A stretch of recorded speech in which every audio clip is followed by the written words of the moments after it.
your day. So we will focus on how to narrate your day by giving a good definition for narration, the purpose of narration, types of narration, the importance of narration, when and how, and some tips of having a good narrative of your day. So narrative helps us tell stories and share experiences both in written and oral form. We engage in narratives every time we reminisce about the past, talking about what we did this morning or a trip we took in the past. These are all parts of narratives, and sometimes we make up stories to entertain or impress others.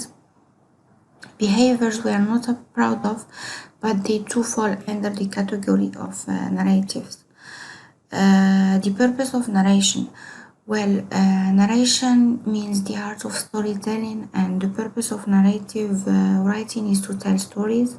So, anytime you tell a story to a friend or family member about an event or incident in your day, you engage in a form of narration. And also, major narrative events are most often conveyed in chronological order, and it is the order in which events unfold from first to last. So stories typically have a beginning, a middle, and an end, and these events are typically organized by time. Types of narration. So a narrative can be a factual story or a fictional story. So a factual story is one that is based on and tries to be faithful to actual events as they unfold in real life, and a fictional story is a made up or imagined story. So the writer of a fictional story can create characters and events as he or she sees fit. Importance of narration. So a good narration is written in strict accordance with the sequence of events, and each situation should be related to the time and obstacles where it takes place, and narrate your own day-to-day life as you go through it. When and how. So obviously when your mind is clear and you're not busy 1 to 2 times a day. How. Narrator is someone who tells or reads the story in books. The narrator is the part without dialogue, which describes what's happening, and many movies, especially documentaries, use narrators to explain certain parts. Now you get to pretend to be the narrator in your life as if your life were a movie. Have a good narrative of your day. So set the mood, have the right story structure, have the right length, don't describe each and every one of your own movements. Clarity, stay consistent within your story, and share the right details. Set the mood. So when you are narrating something, you want to make sure that you set the right mood. And also set up the story's place and time. Tell it so that the audience feels like they are there, and giving the story immediacy. So give a little background to the story. What is the setting of it? What is the timing? Is this a story from a long time? Also tell from the proper point of view. It is your story. Did this happen to you? Someone you know? Is it a story people are going to be familiar with? And also make sure you are telling the story from the right point of view. Have the right story structure. When you are narrating a story, especially one you've come up with yourself or has been related to you, you want to ensure you have a story structure that will interest your audience. And also it should follow a cause-effect structure no matter what the story is, because something happens and then something else is the effect of the cause.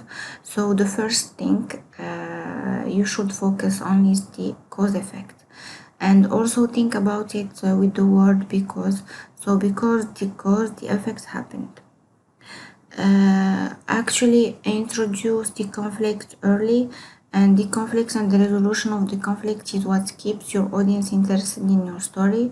So taking too much time introducing it or veering away from it too often will reduce your audience's interest. Share the right details. Well, details can make or break a narrative. If you share too many details, you will overwhelm your audience or bore them.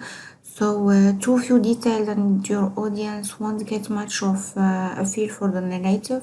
Choose details that are relevant to the outcome of the story and avoid being too vague with your details.